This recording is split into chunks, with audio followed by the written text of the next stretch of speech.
है JF-17 thunder. ये विमान पाकिस्तान और चीन ने मिलकर विकसित किया है। JF-17 ब्लॉक थर्ड को पाकिस्तान अब 4.5 जनरेशन फाइटर के रूप में प्रमोट कर रहा है, जिसमें ऐसा रडार, आधुनिक एवियनिक्स और आधुनिक मिसाइल सिस्टम शामिल है। इसके अलावा पाकिस्तान के पास अमेरिकी F-16 फाइटर फॉल्कॉन भी मौजूद है। Hey guys! एक ना बहुत बड़ा सवाल है आज कि क्यों जो इंडिया है और इजराइल है उसको डर लगता है पाकिस्तान से। तो बेसिकली हम लोगों को पता है कि जो पाकिस्तान है ना, इकोनॉमी वाइज देखिए तो इकोनॉमी वाइज तो वो इंडिया के कंपैरिजन पीछे है, लेकिन मिलिट्री वाइज ना पाकिस्तान डे बाय डे काफ़ी ज़्यादा स्ट्रांग हो रहा है। और एक टाइम डिवीजन के दौरान ऐसा था कि पाकिस्तान काफ़ी कमज़ोर था और आज के टाइम में लिटरली पाकिस्तान बहुत ज़्यादा पावरफुल हो गया है। इवन बोल सकते हैं जितने भी इस्लामिक नेशंस है उसमें से तो पाकिस्तान काफी सबसे ज्यादा पावरफुल तो हो ही चुका है। एग्जैक्टली मैं बिल्कुल अग्री करती हूँ। और मतलब मुझे ये रीज़न नहीं समझ आ रहा है इस चीज़ का कि मतलब इंडिया और इजराइल क्यों डरते हैं भाई पाकिस्तान से, कि वो मतलब इतना ज़्यादा मिलिट्री वाइज स्ट्रांग है सिर्फ इस रीज़न की वजह से या फिर कुछ और भी रीज़न है। तो वो वीडियो देख के ही पता लगेगा। वही देखते हैं वीडियो कैसे होने वाली है। फिर आप भी देखिए, हम भी देखते हैं। Let's start. पाकिस्तान आखिर कैसे बना इतना ताकतवर देश?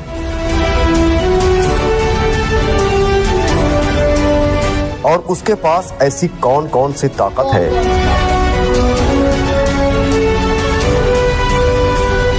जिसके दम पे वो आज अमेरिका और ईरान जैसे देशों के बीच समझौता करवाने की स्थिति में दिखाई देता है। साथ ही ये भी समझेंगे कि आखिर पाकिस्तान के पास ऐसी कौन सी ताकत है जिसके दम पर वो बार बार भारत जैसे इतने शक्तिशाली देश से टकराने की हिम्मत करता है। And maintain high the honor and prestige of Pakistan as one of the greatest nations of the world.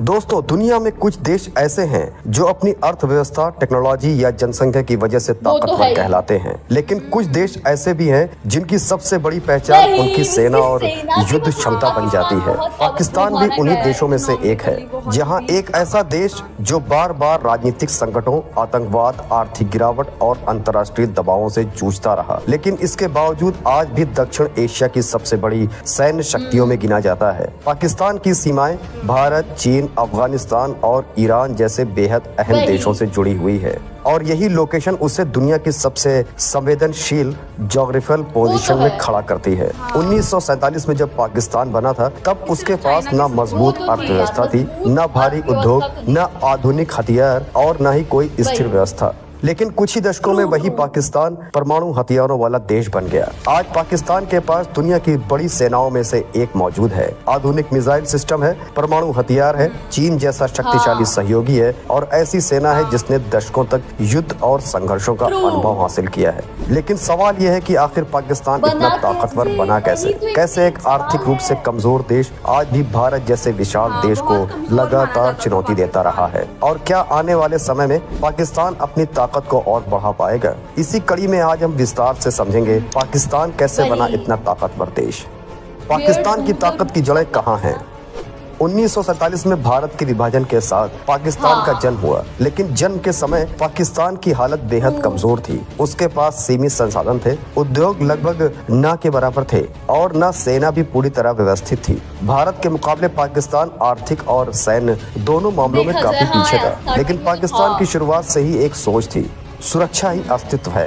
Bharat के साथ कश्मीर विवाद ने पाकिस्तान को शुरू से ही रक्षा केंद्रित राष्ट्र बना दिया। यही कारण था कि पाकिस्तान ने अपने शुरुआती वर्षों से ही सेना को सबसे ज्यादा महत्व दिया। 1950 के दशक में पाकिस्तान ने अमेरिका के साथ सैन्य गठबंधन शुरू किया।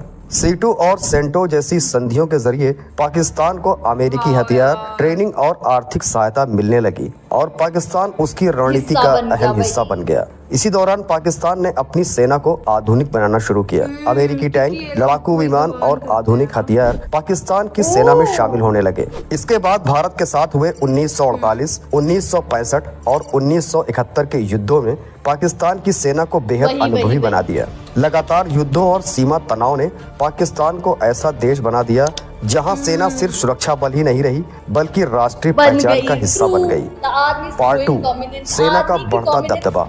बढ़ने लग गई। पाकिस्तान की सबसे बड़ी ताकत उसकी सेना वो तो है। है यार। दुनिया के बहुत कम देशों में सेना का प्रभाव Totally इतना agree ज्यादा with you। देखने को मिलता है जितना पाकिस्तान में दिखाई देता है। पाकिस्तान में अब वही। तक कई बार सैन्य तख्ता पलट हो चुके हैं। जनरल अयूब खान, जनरल जियाउल हक और जनरल परवेज मुशर्रफ जैसे सैन्य शासकों ने सीधे देश पर शासन किया, लेकिन इन सैन्य शासकों के दौर में डेमोक्रेसी पाकिस्तान नीति की सेना ने मुनाफ सिर्फ मुशर्रफ हथियार ही नहीं पाकिस्तान बढ़ाए में। बल्कि देश की राजनीति, अर्थव्यवस्था, उद्योग और विदेश नीति पर भी अपनी पकड़ मजबूत कर ली। आज पाकिस्तान में सेना सिर्फ बॉर्डर की रक्षा नहीं करती बल्कि कई बड़े उद्योग, real estate project, banking network और व्यापारिक संसाधनों पर भी उसका प्रभाव माना जाता है। पाकिस्तान आर्मी को वहाँ सिर्फ एक सैन्य संस्था नहीं बल्कि स्टेट विद इन स्टेट यानी राज्य के भीतर एक और राज्य कहा जाता है। जब भी पाकिस्तान में राजनीतिक संकट आता है, जनता का एक बड़ा वर्ग सेना को स्थिरता का प्रतीक मानता है। सही में। यही कारण है कि पाकिस्तान की ताकत का सबसे बड़ा सेना आधार ही उसकी है। सेना ही है। पार्ट 3, पाकिस्तान का परमाणु ताकत बढ़ने का सफर।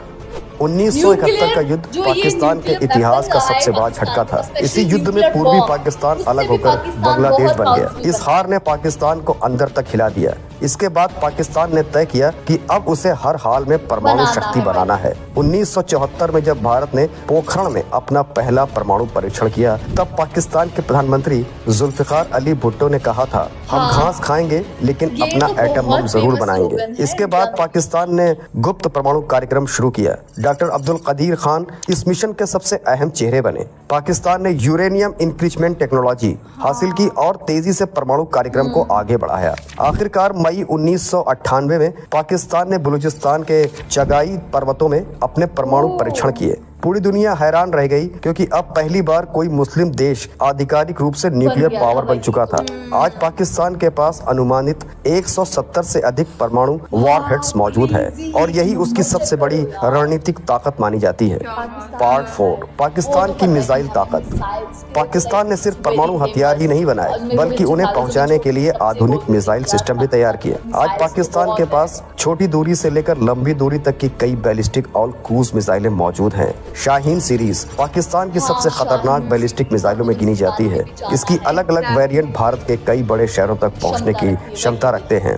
गौरी मिसाइल लगभग 1500 किलोमीटर तक मार कर सकती है, जबकि शाहीन थर्ड की रेंज लगभग 2750 किलोमीटर तक बताई जाती है। इसके अलावा नसर मिसाइल पाकिस्तान की टैक्टिकल न्यूक्लियर का हिस्सा है। इसे छोटे युद्ध क्षेत्र में इस्तेमाल करने के लिए तैयार किया गया है।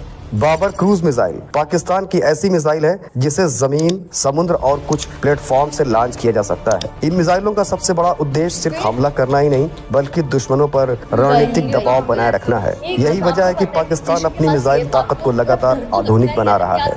पार्ट 5, पाकिस्तान एयरफोर्स की कितनी ताकत है। पाकिस्तान एयरफोर्स यानी PAF को दुनिया के सबसे प्रोफेशनल एयरफोर्स में से एक माना जाता है। हालांकि भारत के मुकाबले पाकिस्तान की एयरफोर्स आकार में छोटी है, लेकिन उसने सीमित संसाधनों के बावजूद खुद को काफी आधुनिक बनाया है। PAF के पास कई आधुनिक लड़ाकू विमान मौजूद हैं, जिसमें सबसे अहम है JF-17 थंडर। ये विमान पाकिस्तान और चीन ने मिलकर विकसित किया है।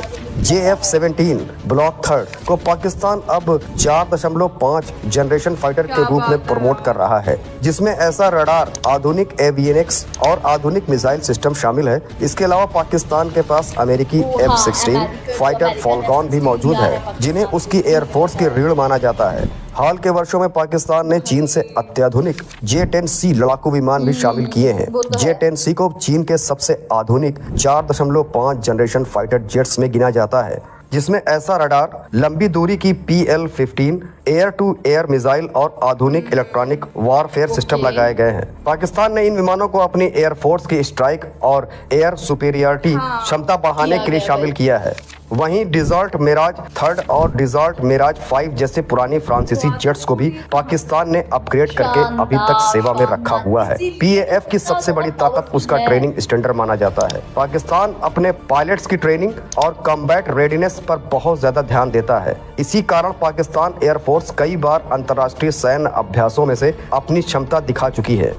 पार्ट 6, पाकिस्तान की नौसेना और समुद्री रणनीति। पहले पाकिस्तान की नौसेना को ज्यादा ताकतवर नहीं माना जाता था, लेकिन अब स्थिति तेजी से बदल रही है। पाकिस्तान नेवी का सबसे बड़ा रणनीतिक केंद्र है ग्वादर पोर्ट। ये बंदरगाह चीन के बेल्ट एंड रोड और चाइना पाकिस्तान इकोनॉमिक कॉरिडोर का बेहद अहम हिस्सा है। चीन ने पाकिस्तान को आधुनिक frigates, air defence system, missile technology और नई सबमरीन उपलब्ध कराई है। पाकिस्तान अब अपनी नौसेना को हिंद महासागर में मजबूत बनाने की कोशिश कर रहा है। भविष्य में पाकिस्तान अपनी नेवी में नई टाइप 039 सबमरीन्स और लॉन्ग रेंज मैरीटाइम ड्रोन्स जोड़ने की तैयारी कर रहा है। इसके अलावा पाकिस्तान सी बेस्ड न्यूक्लियर कैपेबिलिटी पर भी काम कर रहा है ताकि समुद्र से भी परमाणु जवाबी हमला किया जा सके। यानी पाकिस्तान अब सिर्फ जमीन और हवा में ही नहीं बल्कि समुद्र में भी अपनी ताकत बढ़ा रहा है। पार्ट 7, चीन से दोस्ती और बदलती विश्व राजनीति। आज पाकिस्तान और चीन का रिश्ता आयरन ब्रदरहुड कहलाता है। चीन पाकिस्तान का सबसे बड़ा रणनीतिक सहयोगी बन चुका है। चीन ने पाकिस्तान को आधुनिक हथियार, टेक्नोलॉजी, इंफ्रास्ट्रक्चर और अरबों डॉलर का निवेश दिया है। चाइना पाकिस्तान इकोनॉमिक कॉरिडोर यानी CPEC पाकिस्तान के लिए गेम चेंजर माना जाता है। चीन पाकिस्तान को सिर्फ आर्थिक मदद ही नहीं देता बल्कि उसकी सैन्य ताकत बढ़ाने में भी अहम भूमिका निभाता है। वहीं दूसरी तरफ अमेरिका और पाकिस्तान के रिश्ते पहले जैसे मजबूत नहीं रहे। अफगानिस्तान युद्ध के बाद दोनों देशों के बीच दूरी बढ़ी। अब पाकिस्तान रूस, तुर्की, कतर और ईरान जैसे देशों के साथ भी संबंध मजबूत करने की कोशिश कर रहा है। यानी पाकिस्तान अब खुद को सिर्फ एक अमेरिकी सहयोगी नहीं बल्कि बहुध्रुवी दुनिया में एक स्वतंत्र रणनीतिक शक्ति के रूप में पेश करना चाहता है। पार्ट 8, साइबर पावर और प्रॉक्सी स्ट्रेटेजी। आधुनिक युद्ध सिर्फ टैंकों और मिसाइलों से नहीं लड़े जाते। आज साइबर वॉरफेयर और इंटेलिजेंस ऑपरेशंस भी बेहद महत्वपूर्ण बन चुके हैं। पाकिस्तान ने पिछले कुछ वर्षों में साइबर कैपेबिलिटी पर भी तेजी से काम किया है। उसकी खुफिया एजेंसी ISI दुनिया की सबसे चर्चित एजेंसी में गिनी जाती है। अफगानिस्तान, कश्मीर और पश्चिमी एशिया में पाकिस्तान के प्रॉक्सी नेटवर्क को अक्सर अंतर्राष्ट्रीय बहसों में जोड़ा जाता है। यही रणनीति पाकिस्तान को सीधे बड़े युद्ध से बचते हुए भी अपने विरोधियों पर दबाव बनाने की क्षमता देती है। इसके अलावा पाकिस्तान अब ड्रोन वॉरफेयर और इलेक्ट्रॉनिक वॉरफेयर सिस्टम पर भी तेजी से निवेश कर रहा है।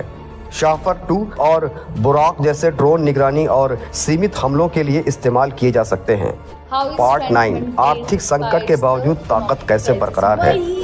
पाकिस्तान की अर्थव्यवस्था लंबे समय से संकटों से जूझ रही है। महंगाई, बेरोजगारी, IMF के कर्ज और राजनीतिक अस्थिरता उसके सामने बड़ी चुनौतियां हैं। लेकिन इसके बावजूद पाकिस्तान हर साल अपने बजट का हिस्सा रक्षा क्षेत्र पर खर्च करता है, क्योंकि पाकिस्तान में सेना को सिर्फ डिफेंस फोर्स नहीं बल्कि नेशनल आइडेंटिटी माना जाता है। जब देश में राजनीतिक अस्थिरता पड़ती है तब सेना को राष्ट्र रक्षक के रूप में प्रस्तुत किया जाता है। इसी कारण आर्थिक संकटों के बावजूद पाकिस्तान अपनी सैन्य शक्ति को कमजोर नहीं होने देता। हालांकि आलोचकों का कहना है कि अत्यधिक सैन्य खर्च पाकिस्तान की आर्थिक समस्याओं को और बढ़ाता है, लेकिन पाकिस्तान के रणनीतिक दृष्टिकोण में सेना हमेशा सर्वोच्च प्राथमिकता रही है।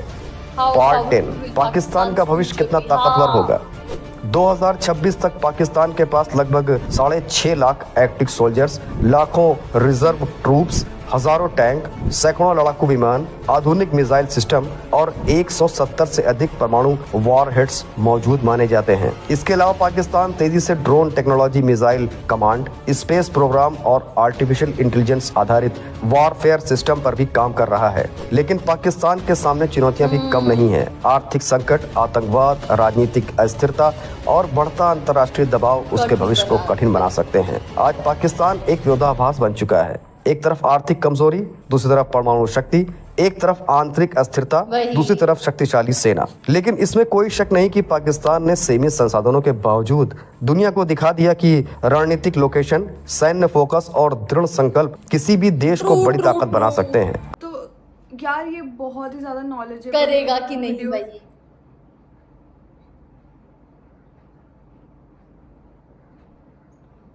ये ना बहुत ज़्यादा नॉलेजेबल वीडियो थी और मतलब इसमें बात की गई है रडार की, मिसाइल्स की, और ऐसा करके इन्होंने बताया, AESA करके बताया। एक और इन्होंने 4.5 जनरेशन उन्होंने कुछ बताया है। तो मतलब इन्होंने तोड़ ये निकलता है कि जो पाकिस्तान है वो बहुत ही ज़्यादा पावरफुल हो रहा है, जिस वजह से कि वो मतलब सेंटर में रह रहा है और मतलब इंडिया है उसके आसपास, अफगानिस्तान है, ईरान है। तो मतलब इतना ज़्यादा पावरफुल हो चुका है और इतना ज़्यादा चाइना से उसको सपोर्ट मिल रहा है कि उसका जो इकोनॉमिकली जो स्ट्रक्चर है पाकिस्तान का वो बहुत ही ज़्यादा स्ट्रॉन्ग होता जा रहा है डे बाय डे। तो मतलब ये चीज़ जायज़ है, इस चीज़ पे मैं एग्री करती हूँ कि जो इंडिया का, ईरान का, अगर वो कहीं ना कहीं मतलब अफ्रेड हैं पाकिस्तान से तो वो जायज़ भी है।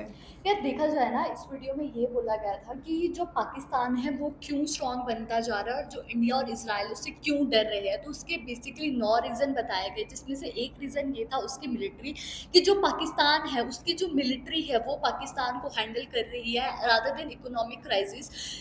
स्टिल जो पाकिस्तान है वो मिलिट्री में बहुत ज़्यादा काम कर रहा है, अपने 5th जनरेशन टेक्नोलॉजी उसके पास आ रही है। दूसरा जो पॉइंट बताया गया वो था कि चाइना के साथ जो फ्रेंडशिप है ना वो भी स्ट्रॉन्ग हो गई है। उसको ऐसा बोला जाता है, चाइना और पाकिस्तान की फ्रेंडशिप को आयरन फ्रेंडशिप बोला जाता है और वो काफ़ी ज़्यादा स्ट्रॉन्ग हो रही है। तो एक ये रीज़न है। तीसरा रीज़न ये बोला गया कि जो पॉलिटिकल रिलेशन है ना बाकी देशों के साथ वो पाकिस्तान के बहुत ज़्यादा स्ट्रॉन्ग हो रहे हैं। तो हालांकि ये तो नहीं है कि जो इंडिया है वो बिल्कुल ही कम है पाकिस्तान से, ऐसा नहीं है। अभी भी इंडिया देखा जो आगे ही है पाकिस्तान से, लेकिन ऐसा दावा किया जा रहा है 2050 तक ना या तो पाकिस्तान इंडिया के लेवल तक आ जाएगा या फिर जो पाकिस्तान है वो इंडिया से भी आगे हो जाएगा। तो आप लोगों का इस बारे में क्या कहना है कमेंट करके जरूर बताइएगा। तो गाइस यही था हमारा रिएक्शन। अगर आपको अच्छा लगे तो प्लीज इस वीडियो को लाइक करिए, शेयर करिए, कमेंट करिए और अगर इस चैनल पर नहीं हो तो सब्सक्राइब करिए। बाकी हम लोगों ने अपने इंस्टाग्राम हैंडल का लिंक डिस्क्रिप्शन में दिया है, अगर फॉलो करना चाहते हो तो कर सकते। बाय।